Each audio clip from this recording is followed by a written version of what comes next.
10 years ago, you woke up as someone who no longer exists. They had your name, your face, your voice. They lived inside the same body you're in right now, but they are gone. If you could step back in time and sit across from them, not as a memory, not as nostalgia, but as a real person, would you recognize them? Or would they feel like a stranger wearing your skin? Sit with that thought, because this question isn't philosophical, it's personal. Most people believe they are the same person they've always been. They say, "I've grown, sure, but I'm still me." They believe identity is stable, solid, continuous, like a straight line stretching from the past into the future. But if that were true, why does your past feel distant? Why do your old decisions feel irrational? Why do your younger fears seem small or embarrassing? Why does your past self feel separate? Tonight, we're not asking whether you've changed. Everyone knows people change. We're asking something more unsettling, whether the person you were actually survived the passage of time. By the end of this episode, you may realize something uncomfortable. The self you remember might already be gone. Imagine a quiet room, no mirrors, no phones, just a table. Across from you sits the version of you from 10 years ago. They look familiar, but not quite right. Their posture is different. Their eyes hold different fears. They're waiting for a future you already lived. They ask you a simple question. Did it work out? Most people believe they would give advice, that they would guide their younger self, correct mistakes, offer wisdom, because they believe they're the same person, just older. But look closer. Would they understand your choices? Would they accept the compromises you made? Would they even recognize your priorities? Or would they judge you the way you judge them now? When two versions of you disagree, they cannot be the same person. Agreement requires shared values, shared fears, shared definitions of success, and those change quietly. If you wouldn't live the same way they did, you are already someone else. Think of a memory from 10 years ago, not a photograph, not a story you tell others, a private moment. Now ask yourself, how confident are you that it happened exactly that way? Most people believe memory is reliable, that remembering is replaying, that your past is preserved somewhere inside you untouched. But neuroscience says otherwise. Memory is not storage, it's reconstruction. Every time you remember something, your brain rewrites it. Details blur, emotions change, motives shift. Eventually, you're not remembering the event, you're remembering the last version of the memory. Your identity depends on memory, but memory changes, so identity drifts, slowly, invisibly, not in leaps, but in edits. If your memories are rewritten, the person built from them is rewritten too. Look at an old photo of yourself. Really look. Notice the expression, the posture, the confidence or lack thereof. That person thought they were you. They believed this version was permanent. People say, "That's still me." They assume familiarity equals identity. But familiarity is not sameness. You can recognize a stranger. You can understand someone you are not. When you look at your past self, you're observing, not inhabiting. That distance matters. If you can observe your past self, you are no longer them. Change rarely announces itself. There's no moment where the old you packs up and leaves. Instead, one belief weakens, one habit fades, one fear loses power, and something else takes its place. People believe identity changes only during major events, trauma, success, loss. But most identity change happens slowly, so slowly you don't notice until the replacement is complete. Identity isn't erased, it's overwritten, like data saved over the same file. The old you wasn't destroyed, they were quietly replaced. Despite everything we've said, you still feel like you right now. People believe this feeling proves continuity. I feel the same, so I must be the same. But the feeling of self is not evidence, it's a function. Your brain creates continuity to keep you stable. Without it, you'd fracture. The mind tells a story. I am the same person, not because it's true, but because it's necessary. Continuity is psychological glue, not proof of permanence. Your past self believed they were permanent, just like you do now. And 10 years from now, this version of you will feel distant too. People fear this idea because they think losing the old self means losing meaning. But what if identity was never meant to be fixed? You are not a thing. You are a process, a sequence, a becoming. You are not the same person you were 10 years ago, and you were never supposed to be. The past version of you did not fail. They led you here. And one day, you will be someone they could never imagine. That is not loss. That is life. In the next episode, we'll ask a harder question. If you're no longer the same person, what exactly changed you?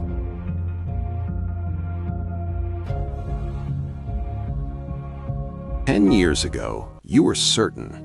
Certain about how life worked. Certain about what mattered.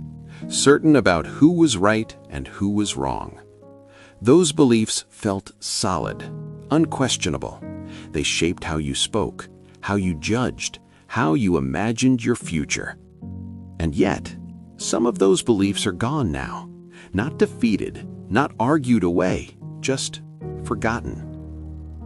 Most people believe beliefs are chosen, that they arrive through logic, that they leave through reason. They say, "I changed my mind," as if belief were something you consciously edited. But think carefully. Did your beliefs really change because of logic? Or did life slowly make them unusable? This episode is about a quiet truth. You did not simply update your beliefs. Your beliefs replaced you. By the end of this episode, you may realize you didn't abandon your old beliefs. They stopped working and took your old self with them. Think back to an argument you once cared deeply about. You were certain you were right. Your voice tightened, your patience thinned. You weren't just defending an idea, you were defending yourself. People believe arguments are about truth, about facts, about logic. But if that were true, why do arguments feel personal? Why does disagreement feel threatening? Beliefs are not just ideas, they are identity anchors. To attack the belief is to attack the person holding it. When a belief changes, the identity attached to it dissolves. Your younger self believed what they needed to believe about success, about love, about fairness. Those beliefs helped them survive. People think beliefs are about truth, but beliefs are often about safety. They reduce uncertainty, they create order, they tell you how to behave and who to trust.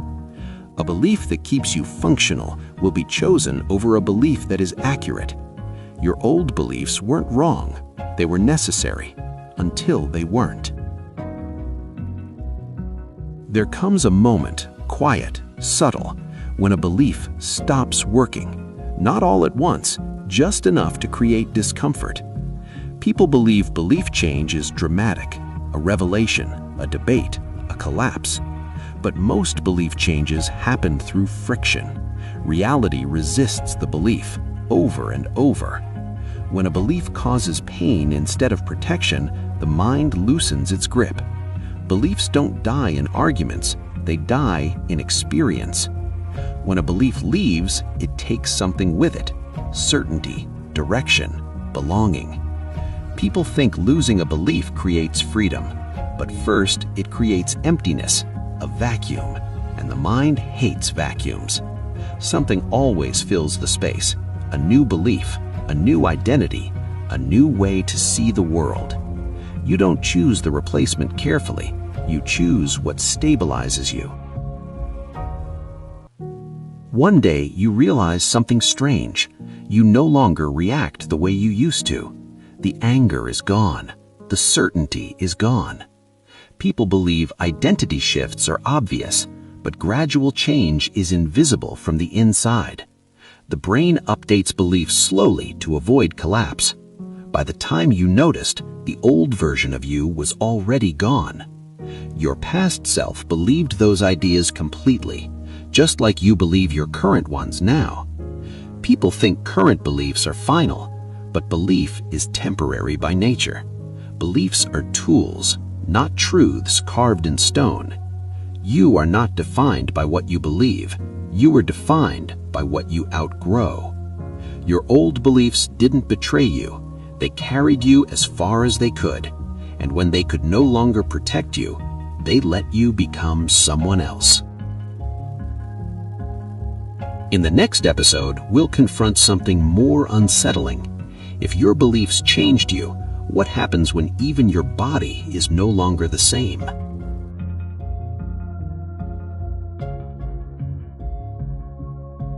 Run your hand across your arm. The skin feels familiar, recognizable. It feels like it has always been yours, but almost none of it existed 10 years ago. The body you live in now is not the body that carried your past self. It only looks like it. Most people believe the body is the anchor, that as long as the body remains, the person remains. Same face, same hands, same heartbeat, same self. But what if the body doesn't stay? What if it quietly replaces itself, piece by piece, until nothing original remains? Tonight, we confront a disturbing possibility. If your body is no longer the same, what exactly stayed with you? By the end of this episode, you may realize the body you trust as proof of identity is only an illusion of continuity. Think back 10 years. Your body felt different then. Maybe stronger, maybe weaker, maybe unfamiliar in a way you couldn't explain. Certain aches didn't exist yet. Certain limits hadn't appeared. That body held your fears and confidence differently.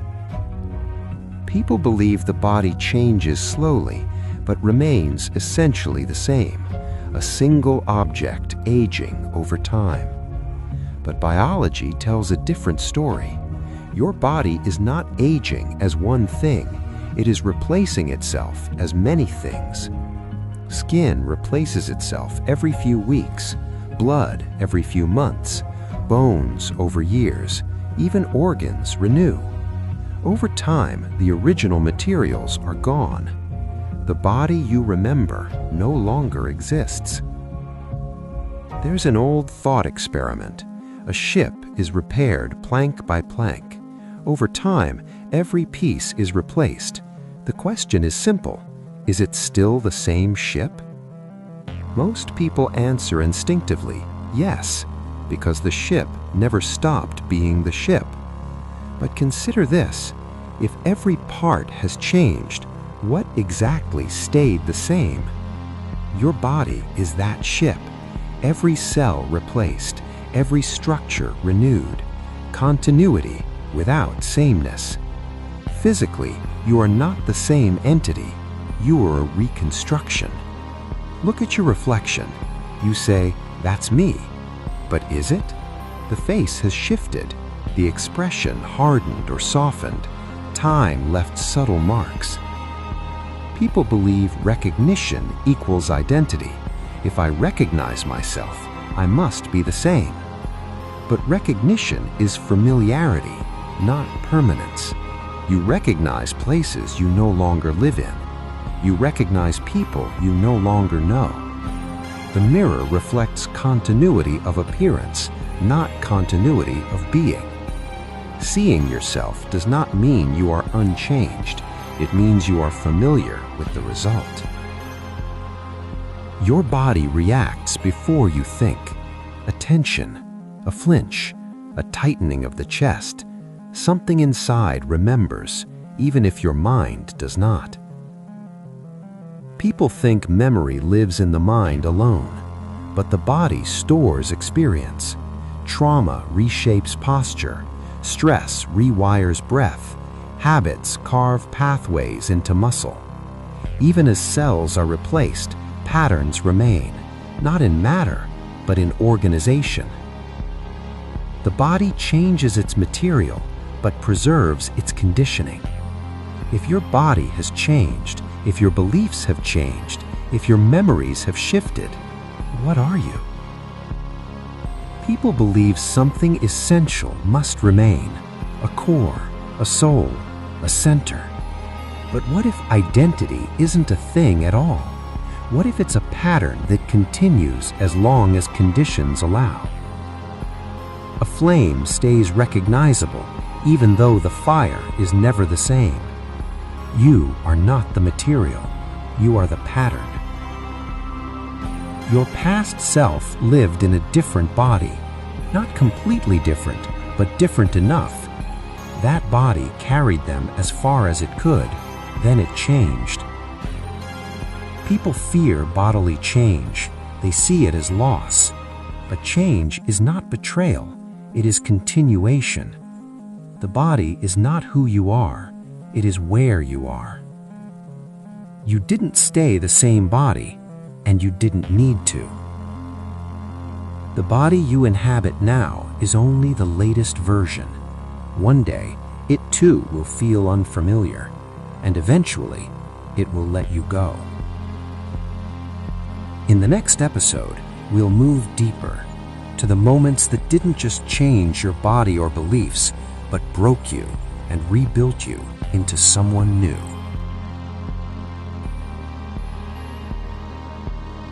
There was a moment. You don't talk about it often. You might not even name it. But everything before that moment feels like it belonged to someone else. And everything after feels heavier. That was not growth. That was rupture. Most people believe breaking points make you stronger. They say, what doesn't kill you makes you stronger. They say it like a promise. But strength is not the same as repair. Some things do not heal. They reorganize. This episode is not about improvement. It's about the moment you stopped being who you were. By the end of this episode, you may realize the person you were before that moment never came back. Think of your life as two rooms. The first room was lighter, more careless, more trusting. The second room feels colder. You carry awareness there, memory, caution, and there is no door back. People believe life is a continuous line, but some moments create borders. Cross them once, and you are changed permanently. These moments divide identity, not into chapters, but into before and after. If your life has a before, you are no longer the same person. After the moment, your reactions changed. You flinched sooner, trusted less, thought more carefully. People believe trauma is an emotional wound, but trauma is neurological. It rewires perception. It teaches the brain that the world is unsafe. Neural pathways strengthen around fear. The nervous system stays alert. The old baseline disappears. Trauma doesn't add layers, it changes the foundation. Your younger self believed certain things were impossible, that some lines would never be crossed, that some people would never betray you, that some endings couldn't happen. Then they did. People believe naivety fades slowly, but sometimes it dies instantly.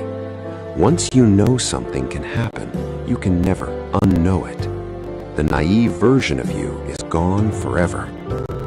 You tried to feel normal again, to be lighter, to be who you were, but something resisted.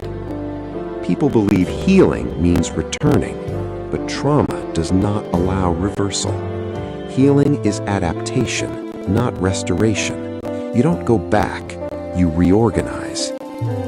People told you you're stronger now, but strength came with cost. You lost innocence, ease, trust. People believe growth is always positive, but growth can be heavy. Some changes are survivals, not upgrades. The new you is not better, it is simply what remained. You carry all versions of yourself, but not all of them survived intact. People believe they should feel whole again, but wholeness is not returning, it is integrating what broke. The fracture becomes part of the structure. You are not broken, you are rearranged. The person you were before the moment, they did not fail. They simply did not know what you know now. And because of that, they could not follow you here. In the next episode, we'll confront something quieter. If you've changed this deeply, why do you still feel like the same person? After everything, the changes, the losses, the fractures, you still wake up as yourself. The same thoughts arrive in the morning.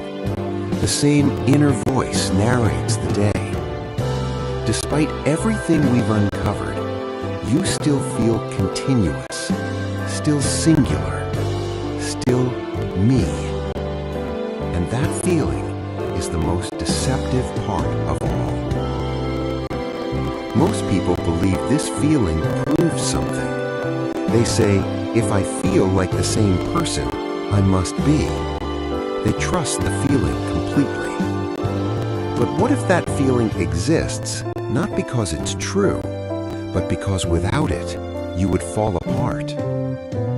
This episode is about the illusion you live inside every day, the sense of self that feels permanent even as everything else changes.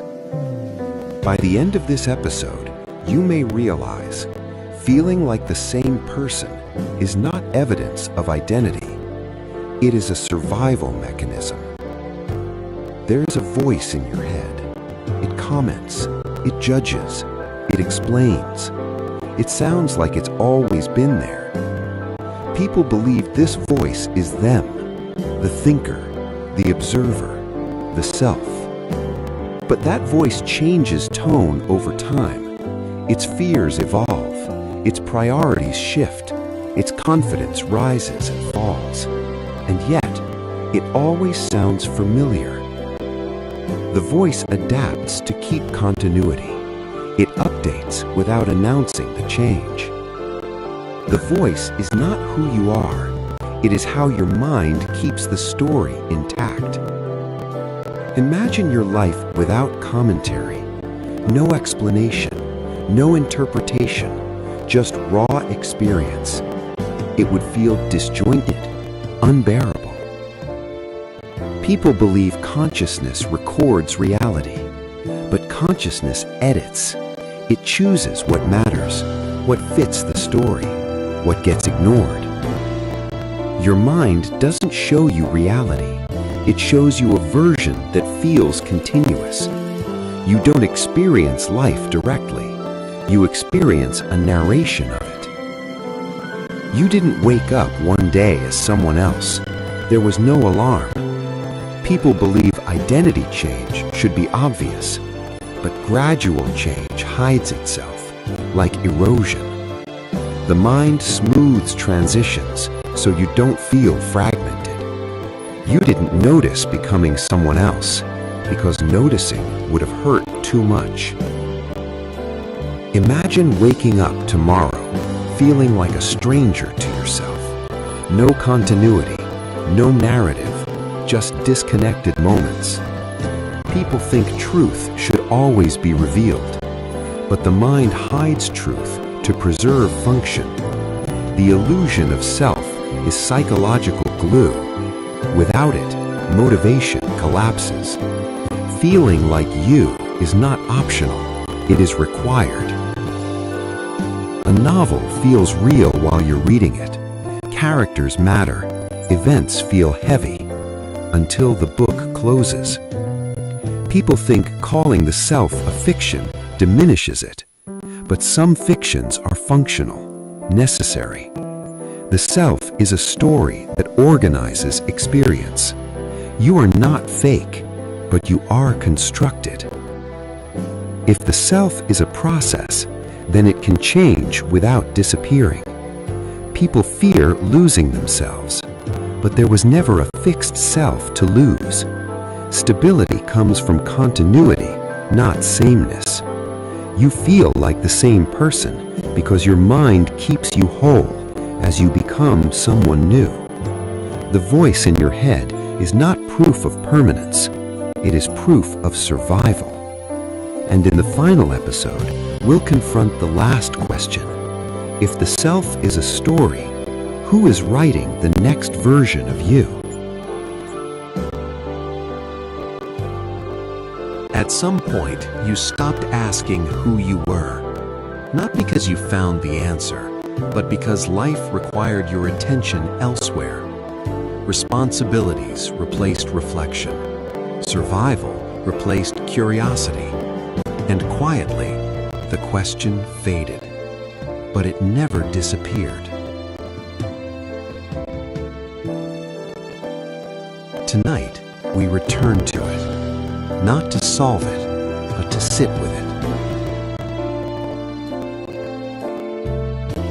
Most people believe identity is something you discover, that if you search long enough, you'll find a stable answer, a core, a true self. But what if the search itself is the mistake? What if identity was never waiting to be found? This final episode is not about what you are, it's about what you are doing. By the end of this episode, you may realize you were never meant to stay the same person, and that was never a failure. Think about how often you ask, "Who am I really?" You ask it during uncertainty, during loss, during transition. You ask it when something ends. People believe identity should resolve confusion, that knowing who you are will bring peace. But notice something. The question never arrives during stability. It appears only when the old version of you no longer fits. The question is not philosophical, it's transitional. You don't ask who you are when identity is working. You ask when it's dissolving. Imagine if you were truly fixed, if nothing in you could change. No adaptation, no revision, no forgetting. People believe permanence would be comforting, but permanence would mean no recovery, no learning, no escape from old pain. A fixed self would trap you in every mistake you've ever made. Change is not instability. Change is mercy. Stand still long enough, and the world moves around you. Stay the same long enough, and life leaves you behind. People believe identity should be anchored, but anchors are only for objects that aren't meant to move. You are. The self is not a point, it's a direction. You are not who you are. You are where you are going. If the self is changing, who is changing it? Is it choice? Circumstance? Accident? People believe they are in control, but most change happens without permission. Loss, time, aging, reality. You are shaped as much as you shape. You are not the author, you are the co-author.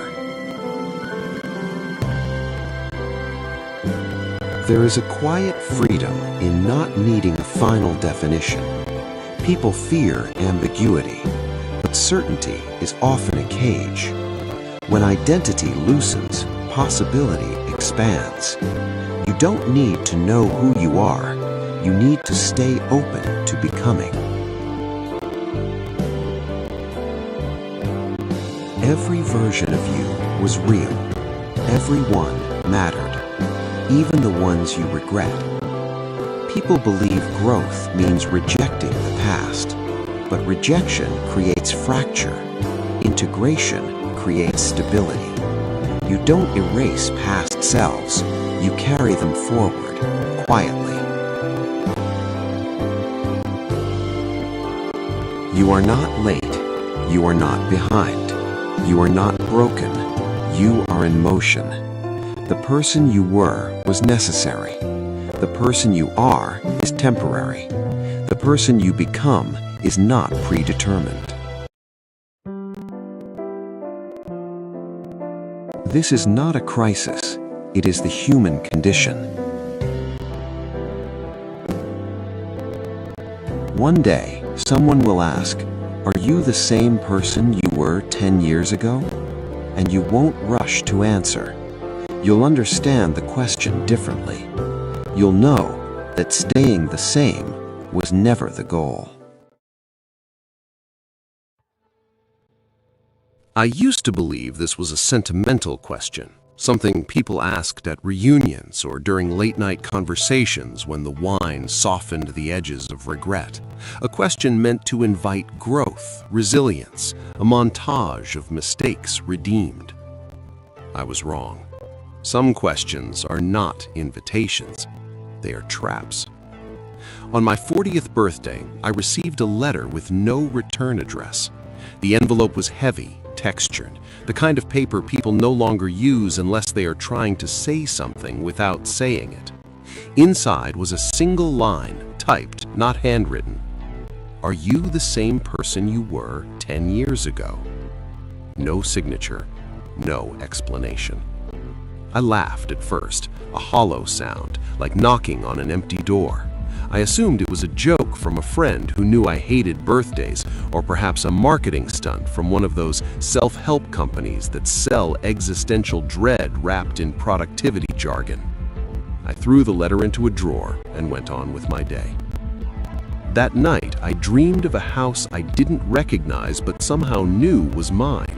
Every room was filled with mirrors, not reflections, recordings.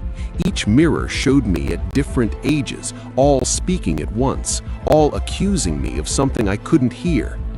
I woke up sweating, my heart racing, the question echoing louder than any voice.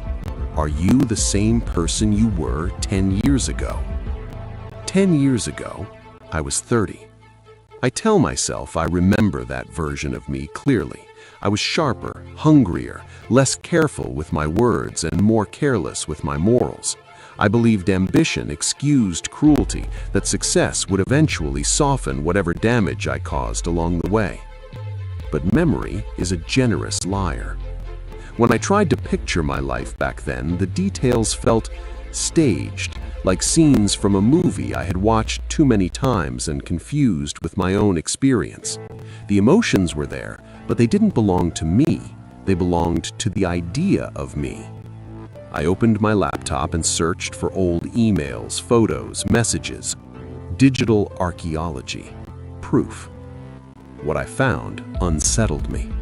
Entire months were missing. Conversations ended abruptly, without conflict or resolution, as if someone had edited my life for pacing. Photos existed of events I couldn't recall attending. Me smiling beside people whose names meant nothing to me. And then, there were the files. Hidden deep in an old backup folder was a directory simply titled Iteration 3. Inside were videos. The first video began with my face filling the frame, older than I remembered being 10 years ago, tired, afraid. Testing continuity. The man who looked like me said, "If you're watching this, it means the reset didn't fully take." Reset? I paused the video, my fingers trembling. Every rational explanation lined up neatly. Deepfake, prank, stress-induced paranoia. But rational explanations are brittle things. They shatter easily when pressed too hard. I pressed play.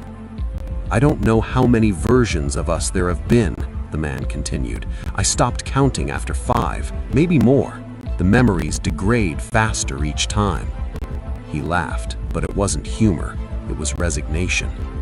If you're asking whether you're the same person you were 10 years ago, the answer is no, you never are. That's the point. The video ended. I sat in silence, aware of my own breathing, of the subtle but growing realization that something fundamental was wrong, not with my past, but with my continuity. Who was I between the gaps? I found more videos.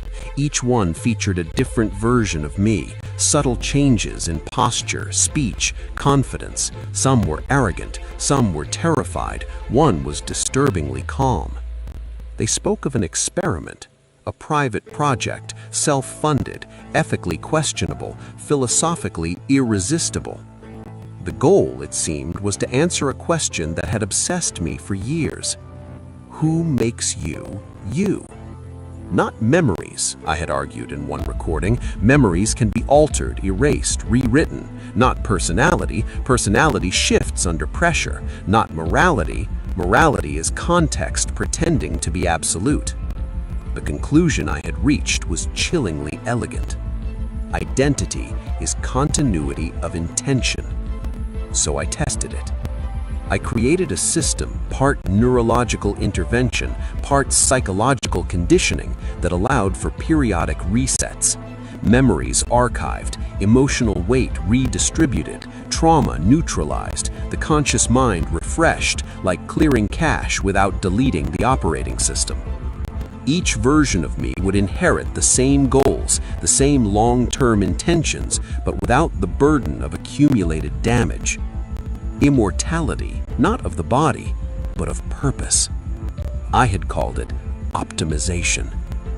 There was a problem. Every iteration drifted. Despite my precautions, each version interpreted the same intentions differently.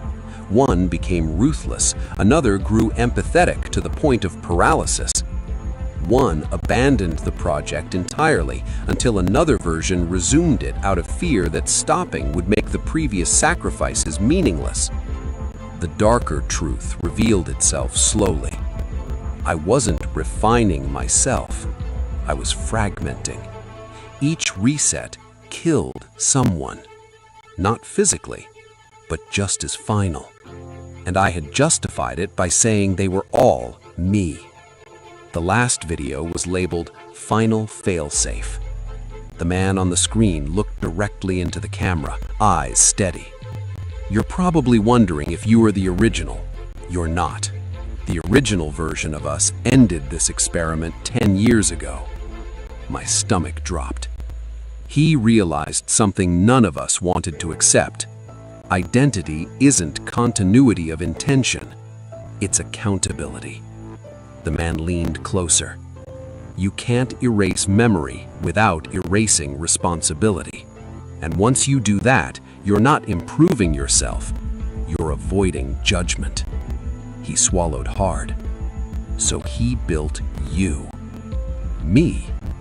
A version that believes it's whole, stable, reformed, someone who thinks they've grown naturally over time. The screen flickered. You are not the same person you were 10 years ago. You were the person designed to live with that fact. I didn't sleep that night. I walked through my apartment touching objects as if they might remember me better than I remembered myself. Books I didn't recall buying, awards I didn't remember earning, relationships I couldn't feel the weight of losing. At dawn, I stood in front of the mirror. The face looking back at me felt real. The fear was real. The guilt, newly discovered, was unbearable. If I wasn't the same person I was 10 years ago, did that absolve me or condemn me? Philosophy offers no comfort here. If identity is fluid, then punishment becomes meaningless. But if responsibility transcends identity, then no reset, no reinvention, no narrative of growth can save you.